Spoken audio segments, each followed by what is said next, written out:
ते प्रश्न साधकाला विचारायचे असतात, कुणालाही विचारायचे नसतात. लोक काही विचारतात. आपण कुठेही गेलं की आता तर एकच प्रश्न लोक विचारतात, ताई तेवढी पोरगी बघा ना, तुम्ही लय फिरता. आता तर हाच प्रश्न आहे महाराज, कुठेही गेलं तरी लोक तेच प्रश्न विचारतात. बघा ना 35 वर्ष वय होऊन गेलो, आता कुठून आणावं पोरगी, तरी भेटतच नाही ना पोरगी. कशी असू द्या, काळी असू द्या, गोरी असू द्या, लंगडी खुळी जशी असेल तशी असेल. आता एक जणाने तुम्हाला खोटं नाही सांगत, एक जणाने मला तर विचारलं, आई ते लेकराची असू द्या पाहिजे, असे लोक प्रश्न विचारतात. पण साधकाने प्रश्न त्यांना विचारायचा असतो, संतांना प्रश्न विचारायचा असतो, साधूंना प्रश्न विचारायचा असतो, ज्या प्रश्नातून आपलं कल्याण होईल त्यांना प्रश्न विचारायचा असतो आणि त्यांनी प्रश्न विचारायचा असतो. रामप्रभू म्हणतात, आम्हाला जाण्याचा मार्ग सांगा. त्यावेळेला भारद्वाज ऋषींनी 2-4 शिष्य बोलावून घेतले आणि रामप्रभूवर पाठवले. भारद्वाज ऋषींना नमस्कार केला. सीतामैयाने, लक्ष्मणजीने, गुहकाने नमस्कार केला आणि त्या 4 शिष्यांच्या समवेत प्रभू वनामध्ये निघाले. 4 शिष्य भारद्वाज ऋषींचे म्हणजे 4 वेदाचं प्रतीक आहे. आणि वेद मार्ग कुणी गेले, वेदाच्या मार्गाने जो जातो त्याची फसगत होत नाही अथवा त्याला नरकामध्ये पडावं लागत नाही. म्हणून वेद जे सांगतं, शास्त्र जे सांगतं, ग्रंथ जे सांगतात त्याच पद्धतीने चाललं पाहिजे माणसाने. आणि ते 4 वेद असणारे पुढे चालतात शिष्याच्या रूपामध्ये आणि प्रभू त्याच्या पाठीमागे चालतात. पण कसे चालतात तुलसीदासजीने वर्णन केलेले.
लखन मुने पाचे तापस वेश विराजत काचे. वनामध्ये चालताना प्रभू कसे चालतात तर पुढे प्रभू चालतात. प्रभूंच्या पाठीमागे सीतामयी आहे आणि सीतामय्याच्या पाठीमागे लक्ष्मणजी, लक्ष्मणजीच्या पाठीमागे गुहक आहे. हा गुह रामासोबत आलेला आहे बघा वनामध्ये. पण कसे चालतात, रामप्रभूच्या ज्या चरणखुणा आहेत, ज्या पाऊल खुणा आहेत, त्या पाऊल खुणाचा अपमान होऊ नये म्हणून मधली जी पोकळी आहे, 2 पायाच्या मधली जी पोकळी असते, त्या मधल्या पोकळीमध्ये सीतामैया पाऊल टाकते, त्याच्यामध्ये आपला पाय ठेवते आणि रामाच्या आणि सीताच्या दोघांच्याही चरणाच्या चरणखुणाचा अपमान होऊ नये म्हणून प्रभू कभी आगे कभी दाये कभी बाये, कधी डाव्या बाजूने चालतात तर कधी उजव्या बाजूने चालतात. किती पवित्र भाव आहे लक्ष्मणाचा बघा. असा अपमान करायचा तर सोडून द्या, पण चरण कुणाचा सुद्धा अपमान केला नाही. काल मी सांगितलं ना, सुमित्रा मातेच्या चरणाची शपथ लक्ष्मणाने घेतली की मी एकतीळ मात्र हे असणार माझ्या मनामध्ये संकोच प्रभूच्या बद्दल आणि सीतामैयाच्या बद्दल येणार नाही. चरण कुणाचा अपमान होऊ नये, पाऊल कुणाचा अपमान होऊ नये म्हणून कधी डाव्या बाजूने चालतात तर कधी उजव्या बाजूने लक्ष्मणजी चालतात. अशाच प्रकारे चालत चालत खूप दूरपर्यंत येतात. पुढे सीतामैया थकलेली रामप्रभूने पाहितले आणि एक सुंदर असणारा दाट पाल्याचा वृक्ष प्रभूने पाहितला आणि प्रभू म्हणतात आता थोडंसं आपण इथं विश्रांती करूया.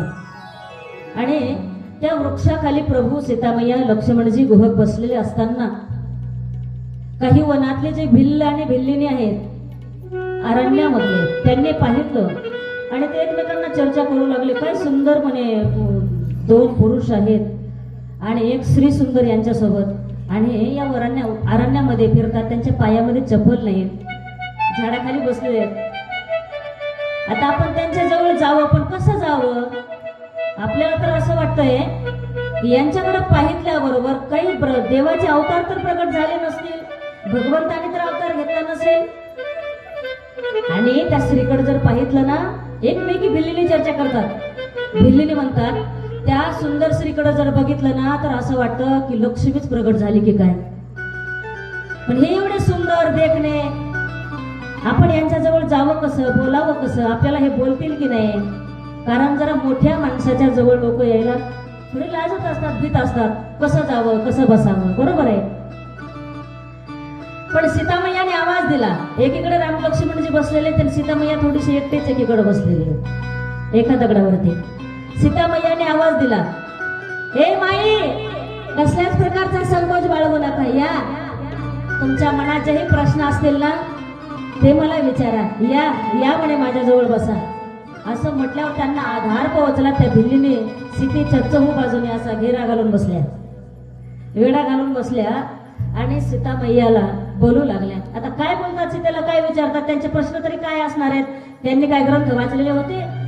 ज्ञानेश्वरी वाचली होती, रामायण वाचलं होतं का काय वाचलं होतं? काहीच नाही. त्यांचे प्रश्नच काय असणार आहे? सीतामय्याला वेढा घालून बसल्या आणि त्याच्यातली एक वृद्ध भिल्लीन होती. तिने विचारलं, एक विचारू, मला माहिती नाही तुम्ही कोण आहात ते, पण मी तुम्हाला विचारते, ते दोन जे आहेत ना, एक सावळ्या रंगाचा आहे आणि एक गौर रंगाचा आहे, ते दोन कोण आहेत? हाच प्रश्न विचारला, साधा प्रश्न. त्याच्यातला ते गोरा रंगाचा, सावळ्या रंगाचा आणि गौर रंगाचा जे आहे ते दोन कोण आहेत असं म्हटल्यावर सीतामय्याने अगोदर लक्ष्मणाचा परिचय दिला.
सहज सुभाय सुभगतन गोरे, नाम लखनू लघुतेवर मोरे. पहिल्यांदा अगोदर आपल्या धीराचा परिचय करून दिला. सीतामय्या म्हणते ते जे गौर रंगाचे आहेत ना, गोऱ्या रंगाचे, ते माझे धीर आहेत, त्यांचं नाव लक्ष्मण आहे. मग ते जर तुमचे धीर आहेत तर ते सावळ्या रंगाचे कोण आहेत? आता असं विचारल्यावर सीतामय्या थोडे लाजली नवऱ्याचा परिचय करून देताना, कारण लाजच वाटते की नाही. नाव घेऊ म्हटल्यावर लगेच नाव घेते का महिला? घरातलंही नाव घेणार हो. ओ पिंट्याचा बाप, ओ बबलूचे पप्पा, नावाने हाक मारणार आता तर नावाने घरात, पण बाहेर नाव घेत म्हटलं ना, नाव नाही घेणार, लवकर लाजणार. सीतामय्या तसे असणार आहे. असा पदर पुढे घेतला, तोंड झाकून घेतलं आणि सीतामय्या म्हणते, ओ मेरे परम सौभाग्य है, माझे पती ब्रह्मांडाचा मालक राम आहे असं नाही म्हटली. ब्रह्मांडाचा मालक असल्यावर बघा, एखाद्या बाईचा नवरा जर मोठा बिझनेसवाला असला तर असं मस्तपैकी पोझिशन मध्ये सांगत असते आपल्या मैत्रिणीला, माझ्या नवऱ्याला अमुक अमुक नोकरी आहे, ड्युटी आहे, एवढा पगार आहे, सांगत असते. पण हिचा ब्रह्मांडाचा मालक हिचा पती आहे सीतामय्याचा. तिने सांगितलं का हो सगळं जग नाही त्रिभुवन त्याच्या हातात आहे असं म्हटले का? नाही म्हटली. लाजली आणि लाजून सीता मैया म्हणते ओ मेरे परम सौभाग्य है असं सांगितलं. आणि भिल्लिनीची आणि सीता मैयाची आपापसात चर्चा आहे. काही भिल्ल प्रभूकडे आलेले आहेत. प्रभूला भिल्लही प्रश्न विचारतात आणि आता प्रभू म्हणतात आम्हाला पुढे जायचं आहे. ते भिल्ल आणि भिल्लिनी म्हणतात प्रभू जरा थोडं थांबा ना इथंच, आम्ही तुमची सेवा करूया, आम्ही तुम्हाला कंदमुळं फळे आणून देऊया, तुम्ही इथे थांबा ना, आजची रात्र तरी थांबा. पण प्रभू सांगतात नाही आम्हाला पुढे जायचं आहे, पुढे बहुत करणे आहे. आशीर्वाद दिला भिल्लांना भिल्लिनीला आणि प्रभू पुढे निघाले. ज्यांनी जन्मात कधी पुण्य केलं नाही ते भिल्ल आणि भिल्लीन ब्रह्मांड नायकाला आणि जगाच्या लक्ष्मीला जगाच्या आईला पाहतात तो डोळ्याने, त्यांची सेवा करतात. आपण कितीतरी कथा ऐकतो, कितीतरी कथा करतो, कितीतरी देवाची सेवा करतो, पण आतापर्यंत आपल्या स्वप्नात सुद्धा देव नाही आला का? पण ते जंगलातले भिल्ल आहेत ज्यांनी महिना आंघोळ नाही केलेली, कधी दात नाही घासलेले, कधी देवाच्या मुखात राम सुद्धा नाही, कधी एकदा सुद्धा गावातल्या मंदिरात दर्शनाला गेले नाही, कधी सत्कर्माला 10 रुपये दिलेले नाहीत, कधी कुठलाच सत्कर्म केलेला नाही. ते भिल्ल आज ब्रह्मांडाच्या मालकाची सेवा करतात, फळं आणून देतात, नवे नवे डोळे भरून ब्रह्मांडाच्या मालकाला पाहतात. काय भाग्यवान असतील होते भिल्ल त्या भिल्लीने. आणि त्यांना दर्शन देऊन प्रभू पुढे निघतात. पुढे जात असताना यमुना मैयाचं पाणी प्रभूने पाहितलं, स्थिर पाणी. जेव्हा निळसर पाणी पाहितलं आणि प्रभू रडू लागले. का रडता प्रभू म्हणून जेव्हा लक्ष्मणजी विचारतात तेव्हा प्रभू सांगतात मला माझ्या भरताची आठवण येते रे लखन, कारण हे यमुनेचं पाणी जसं स्वच्छ आहे निर्मळ आहे तसंच माझ्या भरताचं अंतःकरण हृदय सुद्धा स्वच्छ आणि निर्मळ आहे.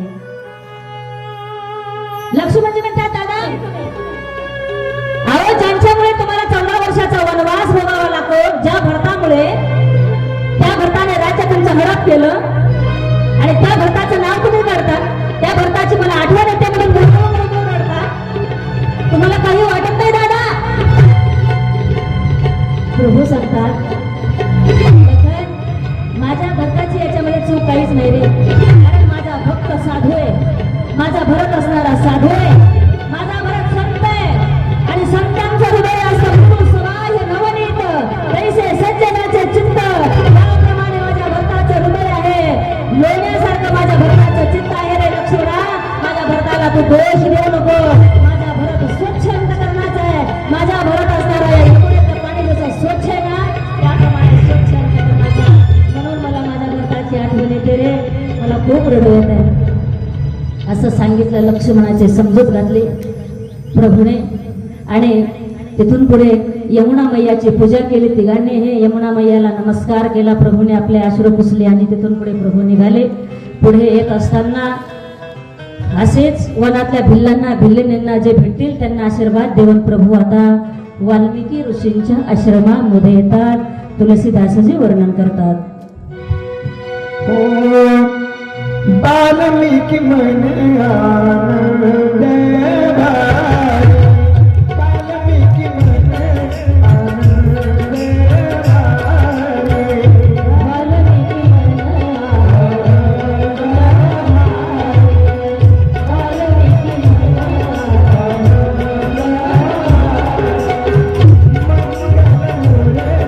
मन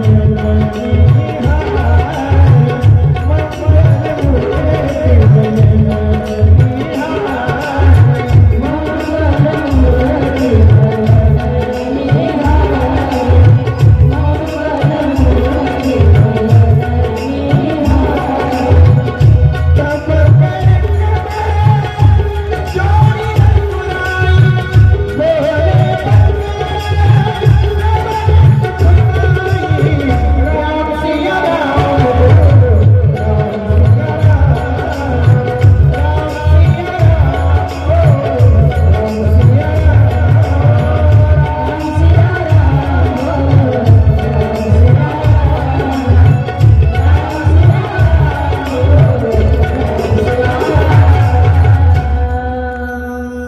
वाल्मिकी ऋषींच्या आश्रमामध्ये प्रभू येतात. कधी कधी असं करा ना, या गुणवानांची जरा थोडंसं जाण कर जाऊ. अशा जोरात टाळ्या वाजवा एकदा.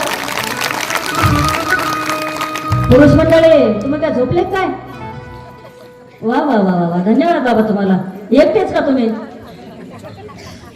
हा? 50 रुपये दिले काय? कुणी कुणाला दिले? 50 रुपये यांना चहा पाण्याला दिले होते त्यांनी. धन्यवाद, टाळ्या वाजवा त्यांच्यासाठी. हो, पाण्याच्या बाटल्या सुद्धा दिल्या, पण मला नाही दिली म्हणून मी नाही टाळ्या वाजवणार.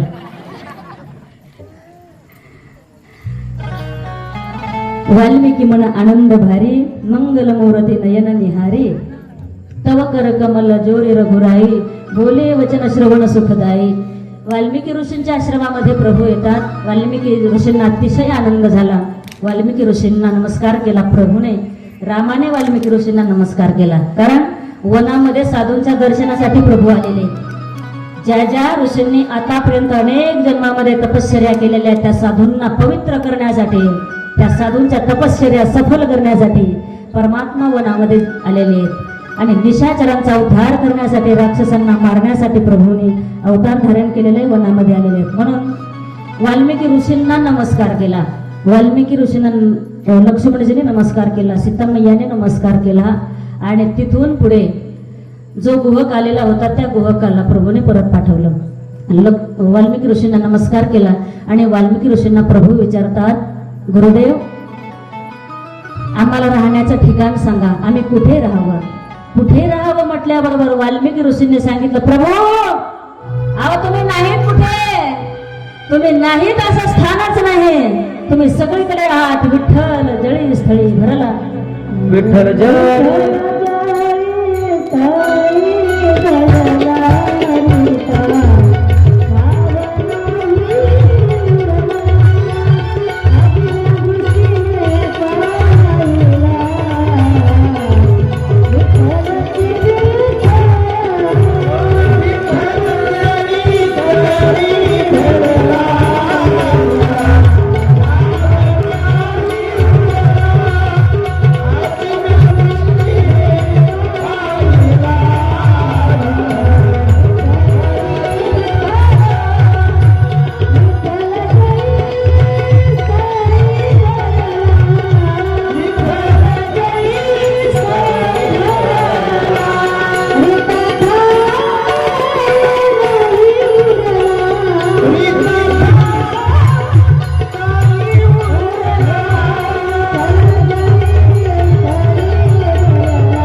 अजिम्या दृष्टीने पाहिला तू सगळीकडे आहेस, परंतु मी तुलसी रामायणातले प्रभाव सांगितले की तू कुठे नाहीस देवा.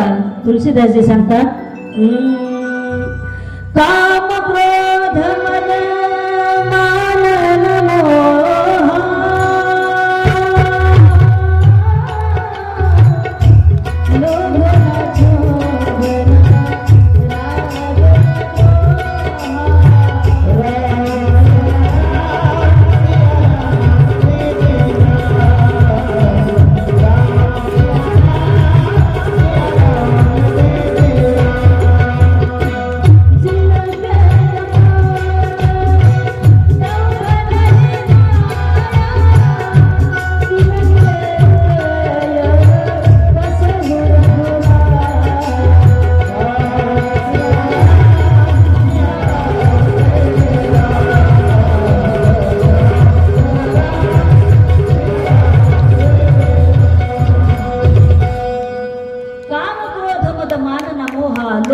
लोभ द्रोहा जिनके कपट दंबन ही माया तिनके हृदय बसहुर खुराया. मी सांगतो प्रभू तुम्हाला कुठे राहायचंय, तुम्ही कुठे राहावं. मी सांगतो तुम्हाला स्थान, ज्याच्या हृदयामध्ये काम नाही तिथं तुम्ही राहा. जिथं क्रोध नाही तिथं तुम्ही राहा. ज्याने क्रोधाचा त्याग केलेला आहे त्या साधकाच्या हृदयामध्ये तुम्ही राहा. काम क्रोध मद नाही, दंभ नाही, अहंकार नाही, लोभ नाही, हे षडविकार ज्याच्या अंतकरणामधून गेलेले आहेत, ज्या भक्ताच्या अंतकरणामधून गेलेले आहेत, ज्या साधकाच्या अंतकरणामधून गेलेले आहेत, त्या भक्ताच्या अंतकरणामध्ये तुम्ही राहा. किंवा ज्या भक्ताने तुमच्या कथा ऐकून कान पवित्र केलेले आहेत प्रभू, त्याच्या हृदयामध्ये तुम्ही राहा. ज्या भक्ताने तुमचं भजन करून रात्रंदिवस भजन करून जीभ पवित्र करून घेतलेली आहे, त्यांच्या जिभेवर जाऊन बसा तुम्ही प्रभू. ज्या भक्तांनी तुम्हाला पाहून डोळे पवित्र करून घेतलेले आहेत, त्याच्या डोळ्यात तुम्ही जाऊन बसा प्रभू. ज्याने हाताने टाळी वाजून हात पवित्र करून घेतलेले आहेत, त्यांच्या हातामध्ये जाऊन बसा तुम्ही प्रभू. ज्यांनी पंढरपूरचे पायी दिंडी चालून पाय पवित्र करून घेतलेले आहेत, जे धर्म कार्यामध्ये पाय चाललेले आहेत ज्यांचे, त्या पायात तुम्ही जाऊन बसा प्रभू. ज्यांचं हृदय निष्कपट आहे, त्या हृदयात तुम्ही जाऊन बसा प्रभू. असे अनेक स्थान वाल्मिकी ऋषींनी सांगितले आणि शेवटी वाल्मिकी ऋषी म्हणतात प्रभू आता तुम्हाला मी एकच स्थान सांगतो, त्या स्थानावरती तुम्ही जाऊन राहा. कुठं? चित्रकूट गिरीकर निवास.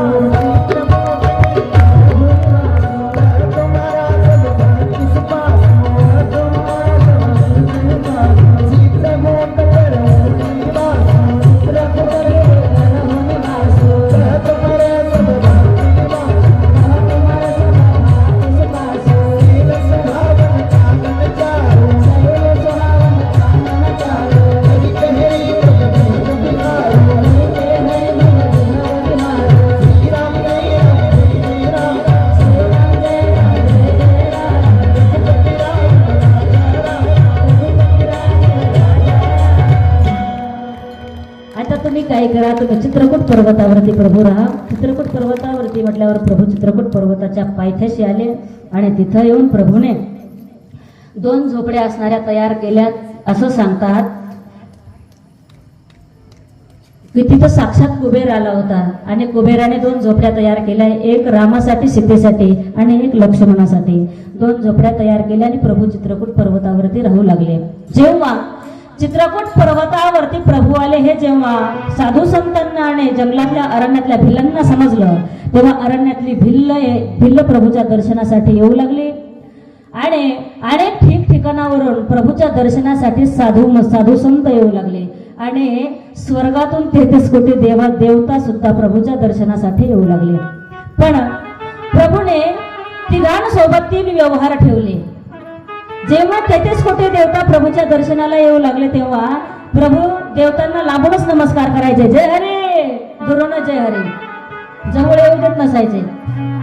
कारण प्रभूला माहिती आहे देवतांचा स्वार्थ आहे, 33 कोटी देवाची बांधवडी सोडायची ना, म्हणून हे माझ्या दर्शनासाठी येतात. एकदा सेंट्रल जेल खाली झाला की मला पुन्हा कोणी विचारणार नाही, म्हणून देवतांना दुरून नमस्कार करायचे, लांबून नमस्कार करायचे. साधू संत ज्यावेळेला प्रभूच्या दर्शनाला चित्रकूट पर्वतावर येऊ लागले तेव्हा प्रभू साष्टांग दंडवत साधू संतांना घालायचे. कारण प्रभूला सांगायचंय अनेक जन्मामध्ये तुम्ही तपश्चर्या केलेल्या आहेत ना, माझी भक्ती केली ना, तुमची भक्ती सार्थक करण्यासाठी मी आता या अवतारामध्ये तुम्हाला मुक्त करण्यासाठी अवतार धारण केलेला आहे. आणि म्हणून साधू संतांना साष्टांग दंडवत प्रभू घालायचे. आणि भिल्ल ज्या वेळेला यायचे प्रभूच्या दर्शनाला त्यावेळेला प्रभू परत जायचे, भिल्लाला अलगद छातीशी लावायचे, लोटांना घालायचे भिल्ल, त्यावेळेला प्रभू उचलायचे छातीशी लावायचे. कारण भिल्ल निष्कपट होते. आणि असं आहे ना, जे कपट अंतकरणाने भक्ती करतो ना, भगवान परमात्मा त्याला सुख तर नाहीच देत, पण त्याचं सपाट केल्याशिवाय राहत नाही. म्हणून जो कपट करतो त्याचं सपाट झाल्याशिवाय, दुसऱ्यासाठी खड्डा जर खोदला ना बाबा, त्या खड्ड्यात आपल्याला पडावं लागतं. आणि म्हणून दुसऱ्याच्या रस्त्याला आपल्याला फुलं नाही टाकता आले ना, नका टाकू. दुसऱ्याचं चांगलं करता नाही आलं ना, नका करू. आपल्याला कथा ऐकायला नाही जाता येत ना, नका येऊ. पण येणाऱ्याला आड येऊ नका. आणि जर आड माणूस तर तुकोबरायांचं प्रमाण आहे, घातलिया भय नरका जाणे.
आपल्याला माहित आहे आपल्याला लोकांचं चांगलं करता नाही आलं ना नका करू, पण वाईट करण्याचा प्रयत्न करू नका. एखाद्याच्या रस्त्याला फुलं टाकता नाही आले तर नका टाकू, पण काटे टाकण्याचा प्रयत्न करू नका. म्हणून भला किसी का कर न सके तो बुरा किसी का मत करना.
सकते तो बुरा किसी का मत करना,